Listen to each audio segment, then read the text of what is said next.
Okay, so today's question is from Sam from Hertfordshire, who says, "At the moment, my life seems to be connected with one difficult person after another." We've all been there. There always seem to be problems. People are always reacting, and they seem to enjoy going from one problem to another. No sooner have I moved on from one thing than there's something else. How can I make sense of this from a Stoic perspective? So what I'm reading between the lines, what I'm seeing here is Sam is somebody who is quite approachable, and people are coming to her with difficulties and problems that they want solving, and perhaps she set herself up in the past as someone who can do that. And if you are an empathetic person, that tends to happen to you a lot. So we are going to address this question from a Stoic point of view. Problematic people, we're going to call them. Now, we all have our difficulties. We all have our various character traits and idiosyncrasies, and we all have to deal with each other and rub along as best as we can. But when we use our Stoic tools, we can strengthen our resolve so that we are not necessarily the ones that are always reacting and therefore demanding help from others in order to cope. We are seeking to find the answers ourselves initially from within. Obviously, we all have to support each other, but we are focused on supporting ourselves through a Stoic resolve, shall we say. So, problematic people and how to deal with them. We're going to use examples from Ellen Montgomery. Why Ellen Montgomery? Well, her works exhibit Stoic traits throughout. Themes of resilience, themes of moral action in the face of adversity, particularly in the face of prejudice and suffering, and specifically, as you know, the audiobooks I read, one of the most popular ones is the Anne Shirley series. So specifically Anne Shirley, who despite discrimination, she learns to respond with kindness, and eventually, over a period of transformation throughout the novels, she refuses to retaliate anymore and understands that that's actually not achieving anything. So Montgomery's writing is emphasising this perseverance and personal growth, Stoic growth. And in her own life herself, she had to persevere through much professional rejection. And some of her characters reflect this Stoic resolve in the face of rejection. At first, she was determined to carry on, but suffered much rejection that she wasn't expecting. And this was in a time, she was writing in a time, it was late Victorian, early Edwardian, her life. So as a female writer, she would have many hurdles to cross before she would even be taken seriously as a writer, let alone published. And she was quoted as saying, "At first I used to feel dreadfully hurt when a story or poem over which I'd laboured and agonised came back with one of those icy little rejection slips. But after a while I got hardened to it and I didn't mind. I only set my teeth and said, I will succeed. I believed in myself and struggled on alone in secrecy and silence." So she is persevering even when there's no applause, which is key to the journal task we're going to be doing today. I never told my ambitions and efforts and failures to anyone. Down, deep down, under all discouragements and rebuff, I know I would arrive someday.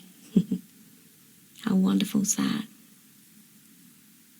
And she was living through these sweeping changes of the Edwardian era. So there were technological advancements, the spread of electricity, motor cars, radio, and socially it was a time of increased change. There were the suffragettes, there was looser, more flowing fashions, there were more flowing fashions available. So things were changing and she was adapting with that. And that's another thing. Over a course of a life, people's attitudes change, society changes. We also have to navigate that and how people are behaving towards us according to our age and where we are on this social scale. So let's go to the journals, and I just want to sort of recap as to why I think this is so important for us as people who are striving to better ourselves and protect ourselves, our inner citadel. So what is the purpose of journaling? The purpose of journaling represents not the journaling itself, but it represents an action, a small action, a bite-sized attainable action that can be repeated regularly. Why is that significant? Okay, so in Stoic philosophy, what we're saying is action is the leader and emotions are the followers. So we are not basing any action on how we feel at that time. We are not leading with emotion. I feel tired today, I won't. I feel happy today, I will. I feel energized today, I am motivated. Rather than placing all the worth of our actions upon our emotional state, what we're doing, we're not waiting for the emotional state to align, okay, and the sun to come out and everything to be perfect, to get our motivation to move forwards, to create action. We are acting anyway. And this is what journaling represents, a small action, repeated. And that creates momentum. And this action can be relied upon. Every time we act, we are telling ourselves, we are telling our brain, I'm someone I can rely on. We're doing this for us. And we're doing this because we want to tell ourselves, you can rely on me. And it takes 5 minutes. And why do we need that? We need to know that we are our safe space. If we are chaotic, if we are led by emotion, our emotional state at any one given time, that leads to chaos, that leads to uncertainty. And why do we need to be stable? And these questions might seem obvious, but unless we speak them out loud, I've found in life, unless I speak things out loud and say them, they aren't obvious.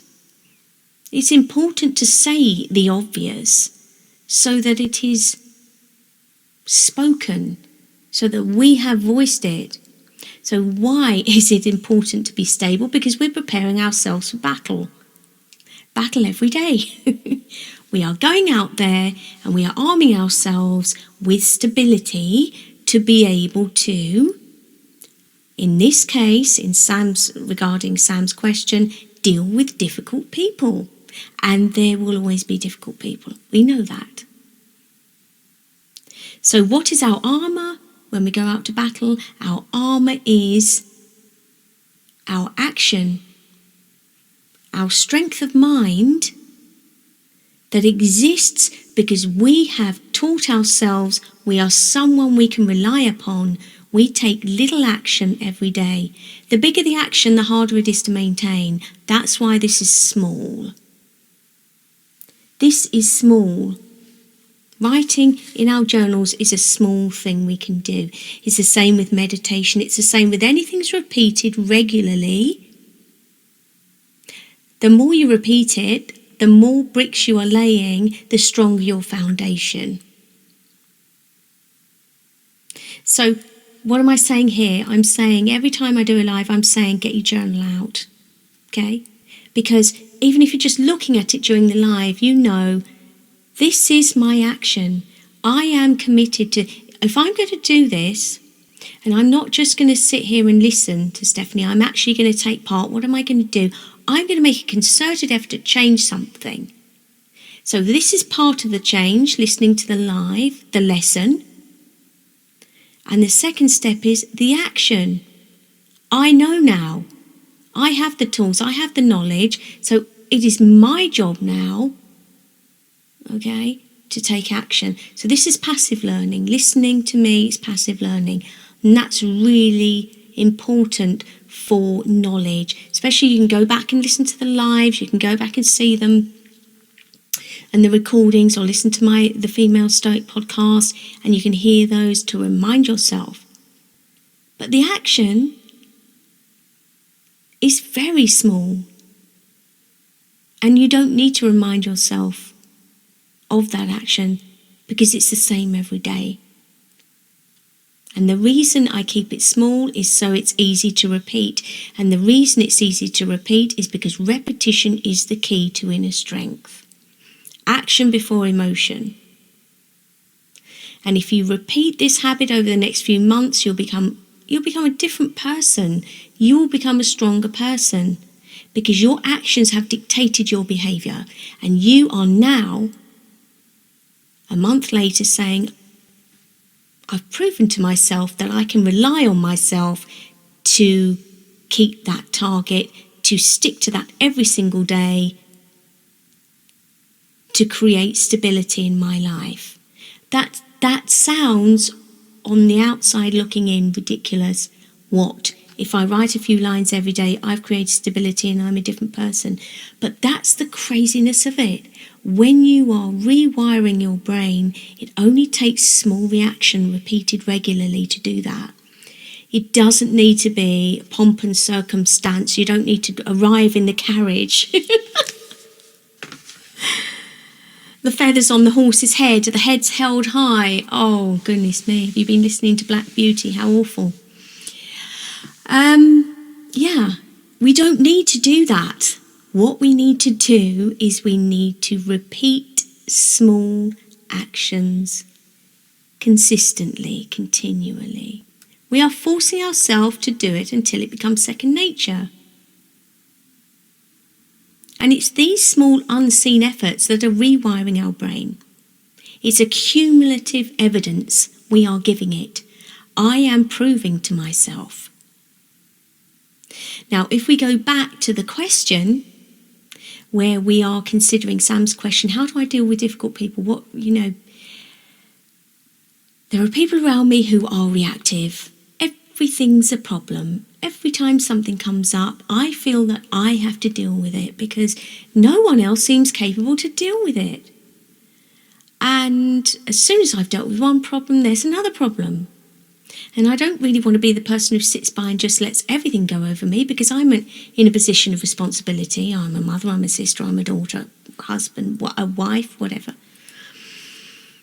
But what we're doing is we're saying, okay, well, we're going to have to remove this. It's a cognitive bias, which means we get used to seeing this person as a problem. So what am I saying here? I'm saying that actually, believe it or not, we have to reframe the way we see them rather than what they're doing, because they're going to keep doing that. There's nothing we can do to stop them doing that. The only person that can stop them being reactive is themselves. We don't really want to be preachy, Did you know if you were less reactive, because that's going to get their back up. If you genuinely care about this person and you do want to reframe what they're doing for their own benefit, use the word we, don't use the word you. So don't say you do this, you do that, because that puts them on the defense. Okay, it sounds antagonistic. So you just say we. We should try doing this, we should try doing that. So you can offer advice. I'm not saying don't offer advice. What I'm saying is we need to reframe the way we see the people who are difficult. Because if we approach those situations with the mindset of this is going to be difficult, they're always a problem, it's actually creating an emotional reaction within us, which is stressful. And the whole point of doing this is trying to alleviate the stress upon ourselves. So yeah, that is a Stoic way of looking at it, that you do actually need to reframe what you're doing yourself in that situation. If we practice this cognitive bias, we are creating our own subjective reality. So in effect, we are just magnifying the problem. Oh, here they go again. That's emotional reaction. I knew they were going to say that. Now, it doesn't mean that it's not true. It doesn't mean that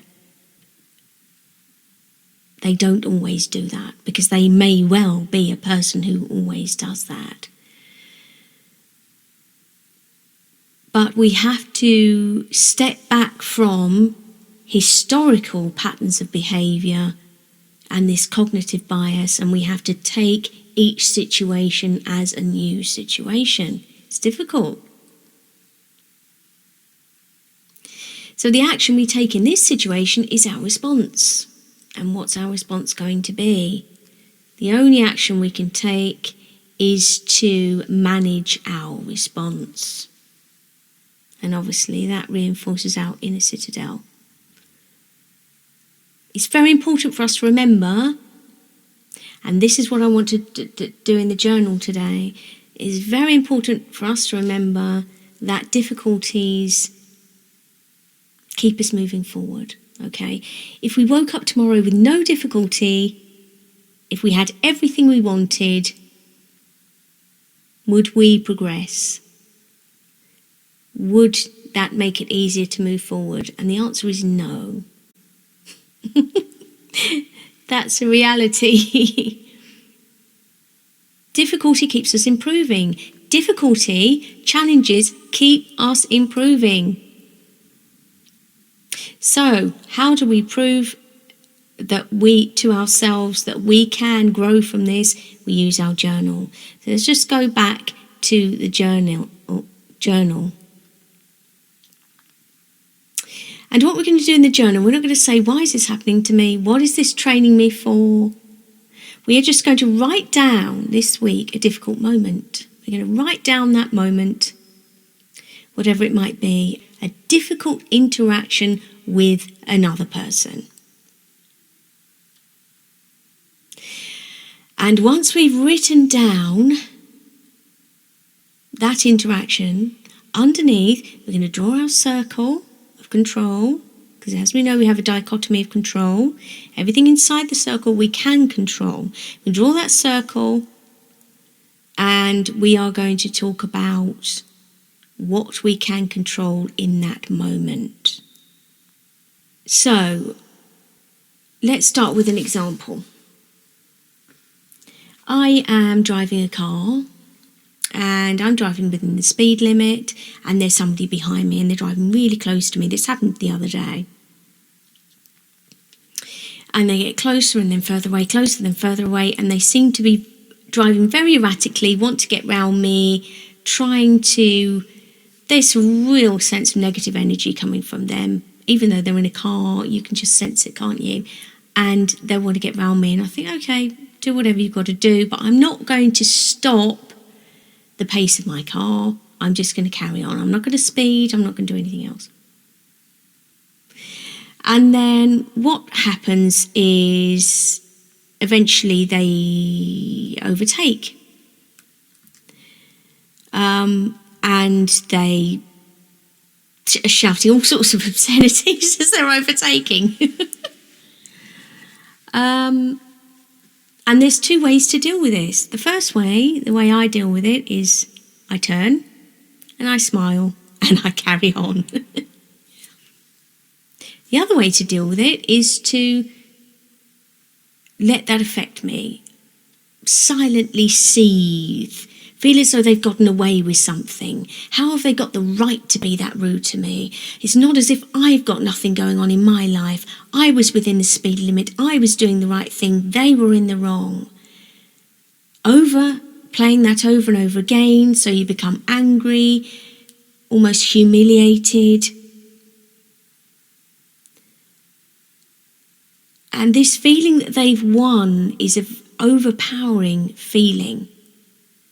And when people are difficult and you stay calm and they're still difficult and then they goad you and they go more, it does feel as though they're winning.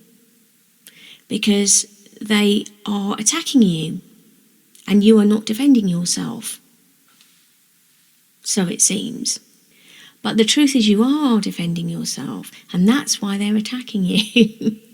And you're doing a really good job of it. So the facts are this. He wanted to go faster than I was going. He drove close to my car and he pressed on his horn and he gave me 2 fingers. But this powerlessness, or a sense of victimhood, or a sense of why are you doing that to me, or even to be self-righteous, well, I'm doing the right thing. That's not part of the event. The event is what he's doing. So why place any energy on that? What is happening in real terms? He is doing lots of things. And in real terms, what is happening to me? Actually, nothing. I found it quite funny. But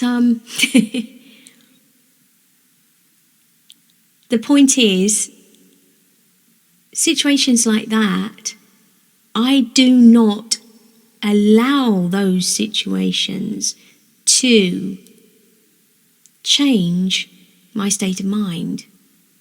Because they are not about me, they're about that person. So in the case of Sam, I'm surrounded by difficult people. There's always someone who wants something and does something. Let them want and let them do. So what? Now, it doesn't mean that you just have to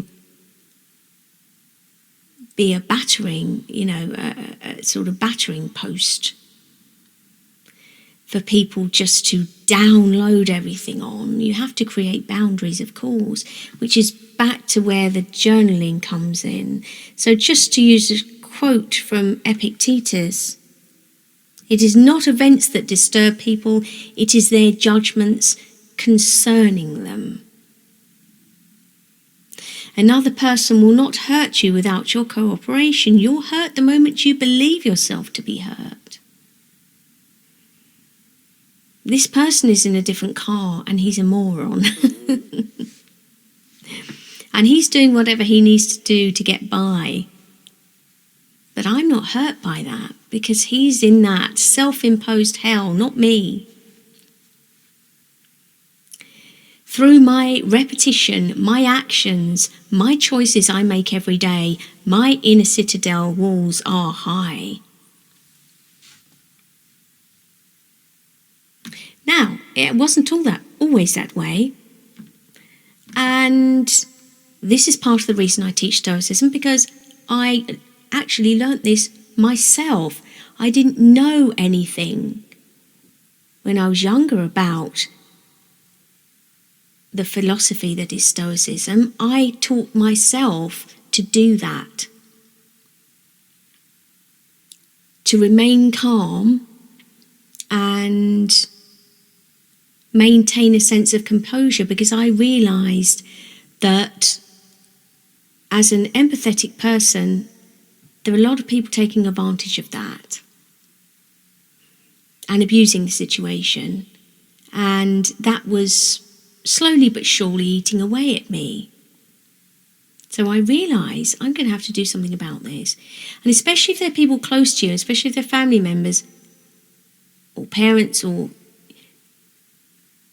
you owe it to yourself to protect yourself, because otherwise, essentially, you're dying inside. You are, and then you want to self-destruct. So, small actions.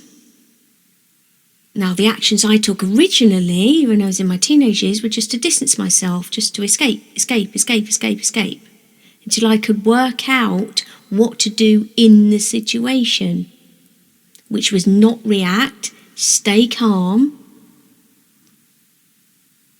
and try and deal with it by detaching myself and going away and working out what was happening, by giving myself space. And this is the power of the pause, right? So somebody is being reactive and they're saying, I've got this problem, which is what's happening to Sam. Can you help me? What are you going to do? You know, everything's always going wrong for me. Can you help me, Steph? And what I learned is, and what Stoicism teaches, is the power is in the pause. You create a pause before answering. Maybe 1, 2, 3 seconds. You give yourself time to think. And what that's doing is telling you, I'm in control. So that is a repeated action. Just like the journaling, it's a repeated action. And that's telling them she can't be easily manipulated. She's in control. So we're going to go back to the journal now, because I've hopped around a bit there. And in our journal, we've drawn this circle, we've written down, or we will write down, something, a difficult moment with someone that we experienced this week. And within that circle, we will then write down what we can do about that. And that will not involve reactivity. Okay? So once we've written down how we responded to that, on the outside of the circle, we're going to write down all the facts about what actually happened. So, I'm in this car, I'm driving along, somebody's up my bumper, and a reactive me would say, oh, they're going to knock into me any minute. This is really stressful. They're going to create an accident. But what actually happened in reality was they were doing these things. So all the things they were doing are right outside the circle. They were driving too fast. They were driving dangerously. They were obviously annoyed. They were being rude. They were attempting to bully me. They were frustrated. They were angry. All those things. Then in the inside, I write how I deal with that. And the sort of words we are looking for to remind ourselves how to deal with that. Now, it might not have happened that you did deal with it that way. You might have been reactive and it might have all gone to pot. That doesn't matter. You write that down.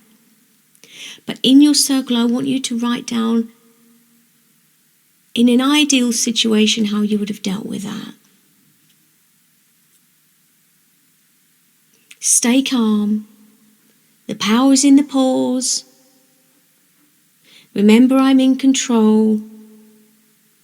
This is nothing to do with me. This is not a reflection of my inner state of mind. I have no power over what this person decides to do, but I can protect my inner citadel. They're the sort of things you should be writing in the circle. That's in an ideal situation. Again, if this happened, let's just say, I don't know, because I'm not that reactive, so it's easy for me to say, but let's just say I reacted to something. Let's just say it went the other way this week, and he was doing that, and I reacted by breaking and then moving forwards and then breaking and then moving forwards, giving him 2 fingers and shouting out of the window. I can write that down in my journal. Why? Because I can compare it to my little diagram in my circle of, what's another way of doing this? And then tomorrow, that takes 10 minutes, flip the page, tomorrow's a new page. Day after that's a new page, day after. And then in the future, something happens again, I can go back to that page and say, oh yeah, do you remember when I did that? I don't do that anymore. Journal's about authenticity, honesty. It is not about listing what should happen in a perfect world. And we can see in the case of Anne Shirley, Montgomery's Anne Shirley, that this was very much her trajectory. So she started off very reactive. And Montgomery set her up with an antagonist who was Rachel Lynde. Now, if you don't know the story, Rachel Lynde is a bit of an old gossip, and she lives across the way. And she can't help herself but have a say in everything. She's a great character, very forthright in her opinions, very opinionated, and very judgmental.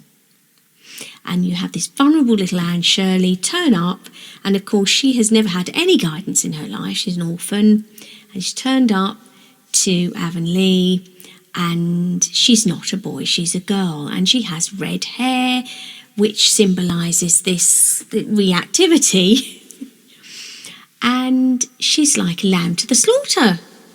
And Rachel Lynde comes up, sees her and says, oh my, terribly skinny and homely, and your hair's as red as carrots.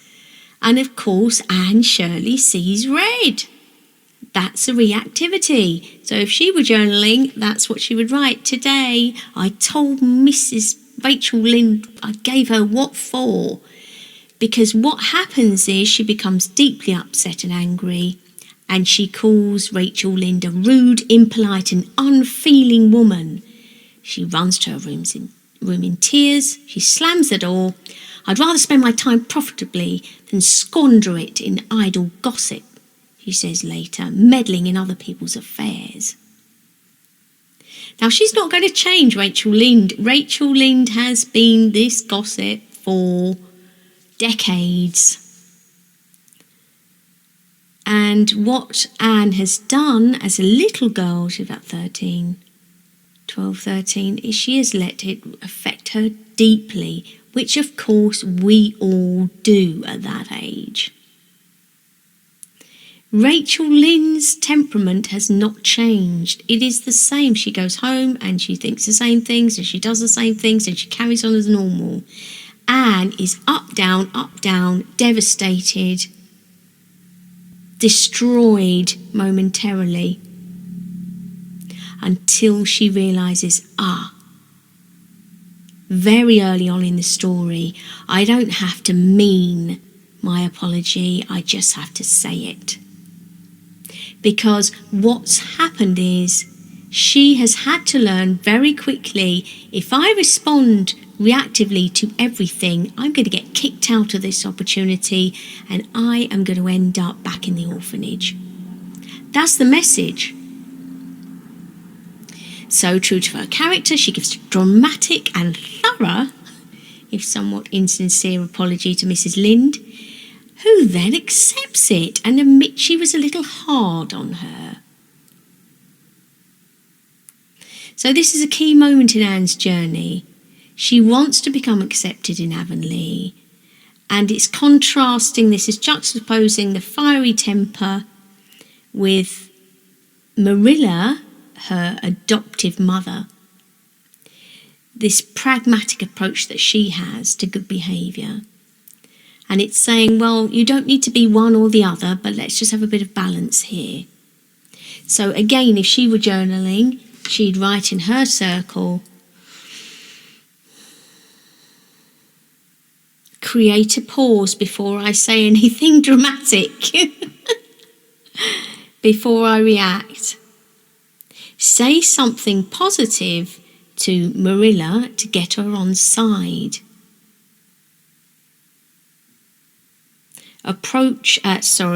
Rachel. Approach Rachel when I am calm, for example. And she can still write there, I did this, I did that, it was crazy, this happened. And then outside of the circle, she's going to put all the things that actually happened, the facts. Rachel Lynn said this, she said that. Not about emotions, just about the things that actually happened. And that gives clarity. And again, if we do that regularly, we gain clarity, and our brain gains clarity because it understands that I am giving myself the opportunity to work things out every day. And that's empowering. And that's what these lives are about, empowering ourselves. So it's easy to get tied into, in the case of Sam's question, it's easy to get tied into that reactivity because people can be very dominating. Reactive people can be very persuasive and create a very big noise about something that we as Stoics actually find quite small. And because they are saying, this is challenged me so much, you've got to feel sympathy for me, they are emotionally tugging at us and pulling us in to their reality. But that's not our reality. It doesn't mean we're heartless, and it does not mean we're emotionless, and we're not suppressing any emotion.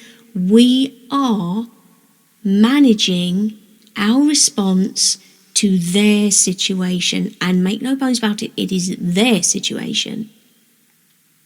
And that's the point. Rachel Lynn lived as the character she was. It was her choice to be that character. That is her situation. She has created that. If she wants to be antagonistic, judgmental, that's her choice. She's chosen that. If she chooses to say to Anne, you are this, you are that, that's still an action that she's chosen to take.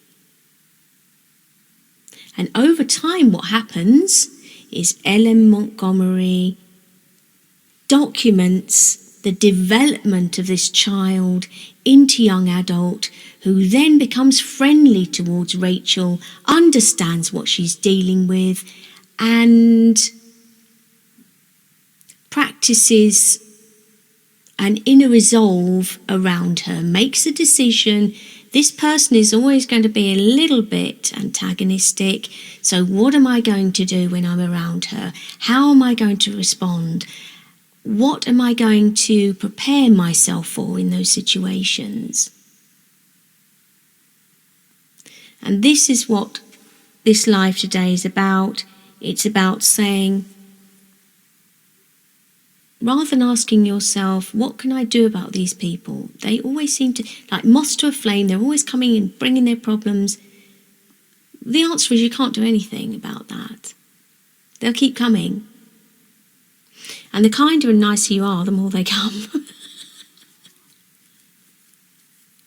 It doesn't matter. Why doesn't it matter? Because essentially, that's their reactivity, that's their problem. It's our job to write down the facts on the outside, write down what we can control on the inside, and just understand it pragmatically. Doesn't mean from time to time we won't get drawn in. Of course we will. If some family member comes to you and says, I'm sick, I've just been to the hospital and someone's told me I'm sick and this is terrible. Yeah, we're going to feel something about that. Of course we are. Okay, and after that initial sympathy, we have to say, right, it's time to go back to the routine. It's time to put order to the chaos. Get our journal out. What's just happened? What can I control? What are the facts? What can't I control? What do I have to accept? How can we work with this? And that is the best way to deal with problems that will arise every day, or problematic people. I have found anyway, I'm going to go back to the screen now. Okay, Anastasia's in her new house. How lovely, with her family. I think I'll be unpacking for a year. Never stops, does it? I know, I've been here about a year now and still finding little things that I forgot I had. My journals are buried. I hope to find them by next week. Oh, you can write notes on your phone, you know. Brooke, bring out the horse and carriage. Hilarious. Yes, that's so me with my preparations. Thank you for that humorous reframe. The thing is, it's so tempting when you are in control as well.